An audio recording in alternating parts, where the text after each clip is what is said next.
Mario Londok gabung PSIS Semarang, ikut gerbong naturalisasi Persela Lamongan. PSIS Semarang kembali membuat pergerakan yang memancing perhatian. Aroma Persela Lamongan kian terasa kuat. Publik mulai bertanya apakah gelombang transfer ini akan terus berlanjut hingga paruh musim. Manajemen PSIS Semarang nampaknya belum puas membajak pemain Persela Lamongan. Meski bursa transfer Januari tahun 2026 belum resmi dibuka, pergerakan Laskar Mahesa Jenar sudah sangat agresif.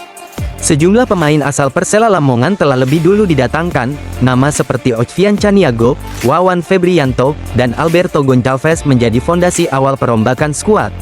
Belum berhenti di situ, PSIS kembali menambah amunisi dengan merekrut Esteban Vizcara dan Otavio Dutra, dua pemain berpengalaman yang membuat wajah tim semakin kental nuansa Persela. Kedatangan tiga pemain ini membuat skuad Mahesa Jenar di putaran kedua Championship semakin beraroma Persela, sebuah fenomena yang sulit diabaikan oleh pengamat maupun supporter. Aroma Persela dalam tubuh PSIS tak lepas dari sosok Datu Nova Fatmawati. Sebelumnya ia dikenal sebagai istri CEO Persela Faris Julinar Maurisal, kini perannya jauh lebih strategis. Wanita asal Semarang itu resmi menjadi pemilik PSIS setelah mengakuisisi 74,2% saham klub. Kepemilikan tersebut sebelumnya berada di tangan Yoyo Sukawi.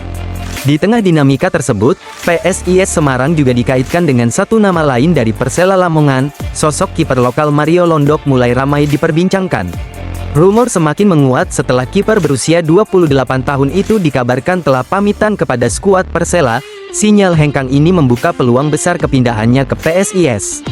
Mengutip Transfermarkt, Mario Fabio Londok adalah kiper asal Indonesia yang bermain untuk Persela Lamongan sejak Juli tahun 2025. Ia dikenal konsisten dan memiliki karakter penjaga gawang modern. Dengan tinggi badan 1,80 meter dan dominasi kaki kanan, Mario sebelumnya berkarir di Martapura FC. Pengalaman tersebut membentuk kematangannya di bawah Mistar. Pada musim tahun 2025 sampai tahun 2026, Mario tampil reguler dengan 11 penampilan, mencatatkan 8 clean sheet, serta hanya kebobolan 11 gol. Statistik ini membuatnya sangat layak masuk radar PSIS. Jika transfer ini benar terjadi, maka Mario Londok berpotensi menjadi bagian lanjutan dari gerbong Persela di PSIS Semarang, sebuah strategi yang jelas menunjukkan arah baru manajemen klub. Simulasi formasi PSIS Semarang pasca kehadiran tiga pemain naturalisasi. PSIS Semarang mulai memasuki fase menarik jelang paruh musim. Kehadiran pemain baru membuka ruang simulasi formasi. Publik kini menanti bagaimana racikan Djafri Sastra akan mengubah wajah permainan tim. Di bawah asuhan Djafri Sastra, PSIS dikenal nyaman memakai formasi 4-2-3-1. Skema ini mengandalkan dua gelandang double pivot serta pergerakan agresif dari dua winger di sisi sayap. Masuknya sejumlah nama baru membuat Djafri Sastra memiliki banyak opsi menentukan starting line up. Fleksibilitas ini menjadi modal penting untuk menyesuaikan strategi menghadapi lawan berbeda. Jika seluruh pemain baru dimainkan, posisi penjaga gawang masih ditempati Rizky Darmawan. Namun komposisi ini tetap dinamis seiring rumor kedatangan kiper Persela Lamongan, Mario Londok. Di sektor bek kanan, Gustur Cahyo menjadi opsi utama. Pemain ini sudah kerap bekerja sama dengan Djafri Sastra, sehingga adaptasi tak menjadi persoalan besar dalam sistem permainan. Posisi bek tengah berpotensi diisi Otavio Dutra yang berduet dengan Ahmad Shihabuddin. Kombinasi pengalaman dan ketenangan diharapkan mampu memperkuat organisasi lini belakang PSIS. Sementara itu sektor bek kiri dipercayakan kepada Doni Sormin. Kecepatan dan akselerasinya dinilai cocok menopang serangan sekaligus menjaga keseimbangan saat transisi bertahan.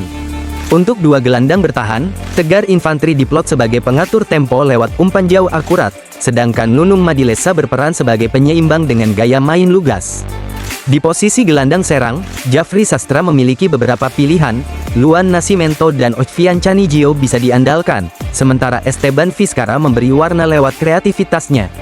Pada sektor sayap kanan, Fahmi Al-Ayubi dan Wawan Febrianto menjadi dua opsi rotasi, sedangkan sisi kiri ditempati Krishna John yang dikenal aktif membuka ruang serangan. Ujung tombak masih menjadi milik Alberto Goncalves. Pengalaman dan naluri golnya tetap dibutuhkan, sementara Amir Hamzah siap menjadi alternatif jika skema permainan berubah. Meski simulasi ini menjanjikan, komposisi tersebut baru bisa diterapkan usai laga kontra PSS Sleman. Dua laga terdekat PSIS masih mengandalkan materi lama menghadapi Barito Putra dan Persipal Palu. Pendaftaran pemain baru bisa dilakukan pada tanggal 10 Januari sehingga Djafri Sastra memilih menjaga stabilitas tim. Fokus utama saat ini adalah meraih hasil maksimal dengan skuad yang tersedia. Gustur Cahyo pun optimistis melihat kesiapan rekan setimnya. Kalau saya melihat pemain yang disiapkan untuk melawan Barito Putra dan Persipal, secara kesiapan fisik dan mental mereka sudah sangat siap. Sudah 2 minggu ini saya latihan fokus di fisik dan taktikal.